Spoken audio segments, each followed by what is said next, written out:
मुट्ठी भर लोग कुछ एहतजाजी छोटी छोटी टोलियों में एहतजाज कर रहे हैं और दावा कर रहे हैं कि हम पता नहीं कहां घुस गए, कहां पे हमने हमले कर दिए।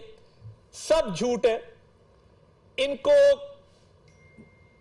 कैफरे किरदार तक पहुंचाना हमारे लिए कोई मुश्किल काम नहीं है। इनको कानून के दायरे में लाना, कानून का इनके साथ आनी हाथों से निपटना, यह कोई मुश्किल काम नहीं है। मगर हम बदअमनी नहीं चाहते। हम अगर चाहें अभी तो ये छोटी छोटी टोलियों में जो एहतजाज हो रहे हैं इसका भरपूर मुंह तोड़ जवाब देने का हक रखते हैं। बराह रास्त ये चलते, एक मुल्जिम को भी ना पेश किया गया, ना उसका बयान रिकॉर्ड करवाया गया। तो ये 190 मिलियन पाउंड का केस है क्या? जैसे मैंने अर्ज किया कि ये पाकिस्तान की तारीख का सबसे बड़ा स्कैंडल, सबसे बड़ा करप्शन केस है हुजम के लिहाज से। अब नैब का इदारा एक इंडिपेंडेंट इदारा है, उसने इस 190 मिलियन पाउंड जिसका बंद लिफाफा इमरान खान साहब की काबीना में लाया गया और हाथ खड़े करके मंजूरी ली गई, उसका नोटिस लिया है। नोटिस लेते हुए नैब की इंक्वायरी की स्टेजेस होती हैं। पहले कंप्लेंट वेरिफिकेशन होती है कि ये आया जो दरखास्त मौसूल हुई है ये दुरुस्त है कि नहीं है। उसके बाद कंप्लेंट वेरिफिकेशन के बाद इंक्वायरी की स्टेज आती है। इंक्वायरी की स्टेज के बाद इन्वेस्टिगेशन की स्टेज आती है, तफ्तीश की। अब जब तफ्तीश की स्टेज आई तो कॉल अप नोटिस दिए गए नैब के इदारे की तरफ से। नैब के इदारे ने जब कॉल अप नोटिस दिए तो इमरान खान साहब को और बुशरा बीबी को कहा गया कि आप पे ये इल्जाम है कि आपने बतौर वजीर आजम 190 मिलियन पाउंड का जो एक प्रॉपर्टी टाइकून का मामला था उसको काबीना से मंजूर करवा के 60 अरब रुपए का स्कैंडल किया है, 60 अरब रुपए का, और उनको रियायतें दी हैं और उस 60 अरब को रेगुलराइज करवाया है। और ये 60 अरब तब का है जब एनसीए यूके, ये भी याद रहे कि ये तहकीकात पाकिस्तान में नहीं हुई, एनसीए यूके ने ये तहकीकात की, जुर्माने आयद किए और कुछ सरकारी अराजी थी, कई 100 कनाल, जिसको सरकार से ट्रांसफर किया गया एक प्रॉपर्टी टाइकून को। अब जब सरकार ने उस जमीन को ट्रांसफर करने की इजाजत दी और एनसीए का जो जुर्माना था, और ये 190 मिलियन पाउंड 60 अरब रुपया बनता है, जब इस मामले का नैब नोटिस लेती है, प्योर करप्शन है, तो नैब को पता यह लगता है कि अल कादिर ट्रस्ट नामी एक ट्रस्ट इस्टेब्लिश किया गया है जुल्फी बुखारी और बाबर अवान की तरफ से। अब ये ट्रस्ट क्या ट्रस्ट है?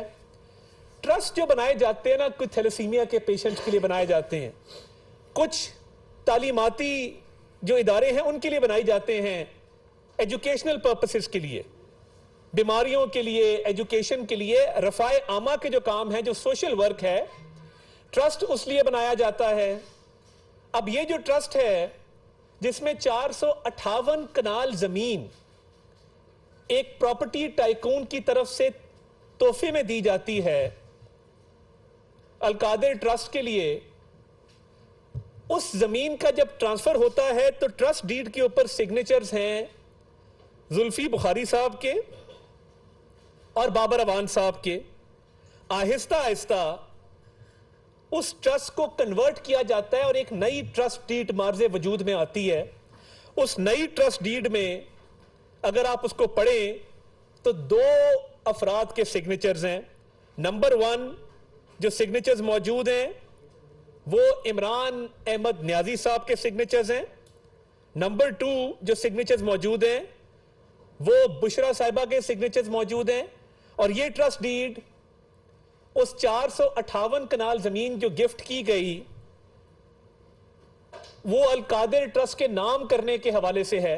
अब ये नेक्सस समझने की बात है कि ये नेक्सस क्या नेक्सस है। ये नेक्सस है कि आपने बतौर वजीर आजम काबीना में 190 मिलियन पाउंड में छूट और रियायतें दी एक प्रॉपर्टी टाइकून को, और काबीना को उस मामले पे बहस भी नहीं करने दी, उसको डिस्कस भी नहीं करने दिया, और उस मामले को आप आगे लेकर चल पड़े। तो उसके बाद उस प्रॉपर्टी टाइकून ने आपको, जिस ट्रस्ट पे आपके और आपकी अहलिया के सिग्नेचर्स हैं, उन्होंने वो जमीन आपको गिफ्ट की। और कोई भी ट्रस्ट होता है तो रफाए आमा के लिए होता है, जिस तरह मैंने अर्ज किया। मुझे यह बता दिया जाए कि अल कादिर ट्रस्ट रफाए आमा का क्या काम कर रहा था, कौन सी एजुकेशन प्रोवाइड की जा रही थी, कौन से वहां पे लोगों का इलाज किया जा रहा था। चले मान लिया कि अल कादिर यूनिवर्सिटी है। अब ये 458 कनाल, 4 मरले, 58 स्क्वायर फीट जो प्रॉपर्टी टाइकून की तरफ से दिए गए हैं, वो किस मद में दिए गए, क्यों दिए गए, और वो रफाए आमा के लिए इस्तेमाल क्यों नहीं हुए। अब आगे चलें। टोटल जो ट्रस्ट को अभी तक अवेलेबल रिकॉर्ड के मुताबिक 180 मिलियन रुपीस वो रिसीव हुए, और जो इन्होंने ऑपरेशनल एक्सपेंस शो किया है, यानी 18 करोड़ रुपए वो हैं जो इनके मुख्तलिफ अकाउंटों में आ रहे हैं। जमीन की कीमत अपनी जगह, आप 458 कनाल जमीन मेन मोटरवे के ऊपर, उसकी कीमत आप खुद अंदाजा लगा लें, अरबों रुपए कीमत की वो राजी है। अब जो अकाउंटों में पैसा शो हो रहा है वो ऑपरेशनल एक्सपेंसेस की मद में 18 करोड़ आ रहा है और 80 लाख के खर्चे शो हो रहे हैं। तो ये मामला इतना सादा नहीं है। अब ये जो जमीन गिफ्ट की गई है, तो ये इमरान खान साहब ने सरेआम ली है,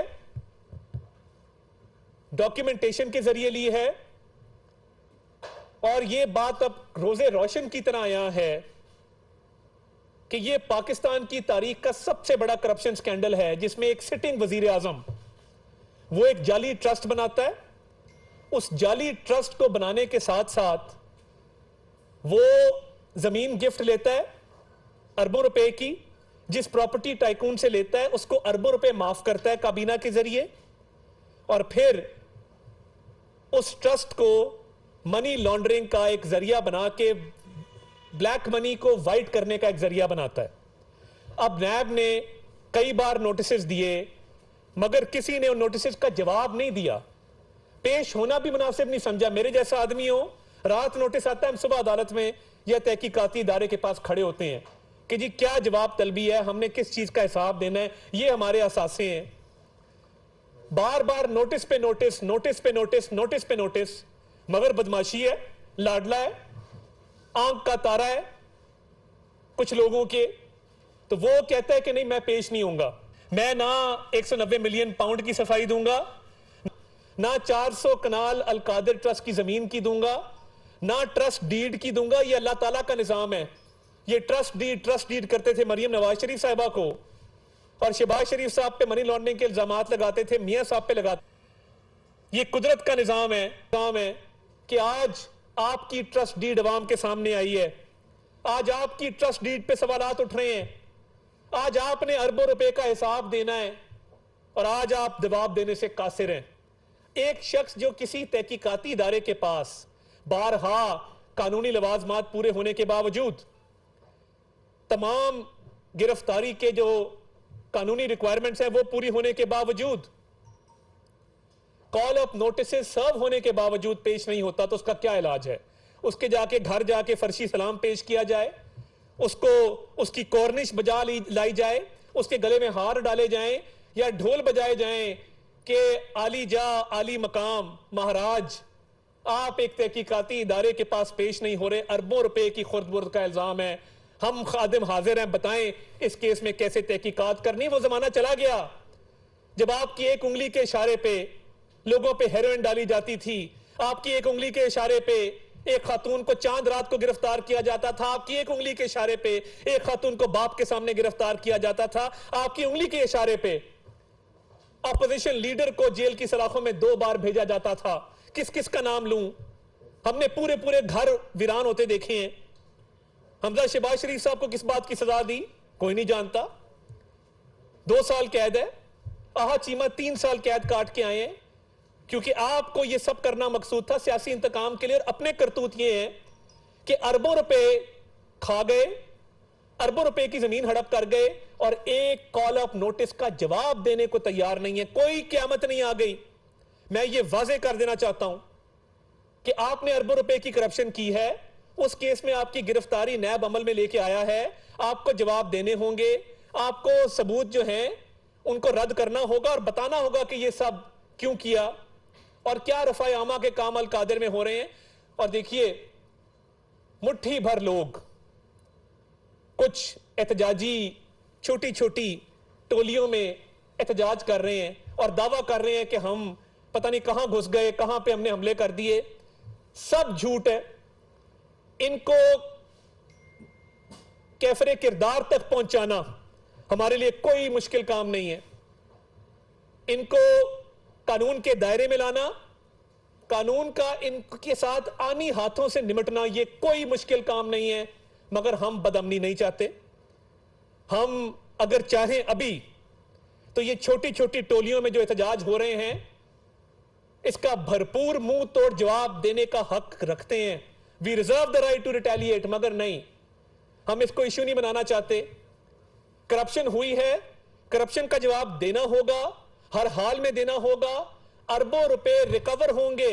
और जिस आदमी ने इमरान खान को ट्रैप करके फंसाया, मैं आज मदा हो गया हूं, शहजाद अकबर का, जो मुल्क में भी नहीं है, जिसने ये सारा खेल रचाया, अरबों रुपया पाकिस्तान से लूट के बाहर चला गया और बाहर बैठा है इत्मीनान से।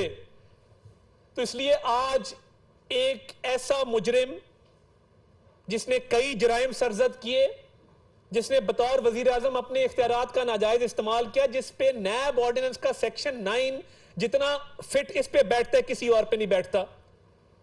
तो ये गिरफ्तारी कानून के मुताबिक नैब ने की है, अरबों रुपए की लूटमार पे की है, कानून के मुताबिक है और इसका जवाब हर हाल में हर फोरम पे देना होगा। और देखिए, तोशा खाना पे भी कल फर्द जुर्म लगनी है, उधर भी पेश किया जाएगा कल, और वहां भी जवाब देना होगा कि फर्द जुर्म क्यों आयद नहीं होने दी गई। ये सारे बड़े चुपते हुए सवालात हैं जिसका जवाब किसी के पास नहीं। पूरी तरीके इंसाफ इस वक्त रूपोश है। कहीं असद उमर नजर नहीं आ रहे, कहीं हमाद अजहर नजर नहीं आ रहे, बड़ी बड़ी बड़के मारने वाले सारे रूपोश हैं इस वक्त। मगर ये कौम का पैसा है, इस मुल्क का पैसा, जो 4 साल तबाही उतारी है आपने, और इस मुल्क का अरबों रुपया लूटा है अपने वो गैंग ऑफ 4 के जरिए, जिसमें आप, बुशरा बीबी, जिसके अंदर फरा गोगी, एहसन जमील गुज्जर। किसी ना किसी दिन तो जवाब देना था। लोग जाली केसेस में गिरफ्तार हो सकते हैं, तो आप अरबों रुपए की करप्शन में भी गिरफ्तार ना हो।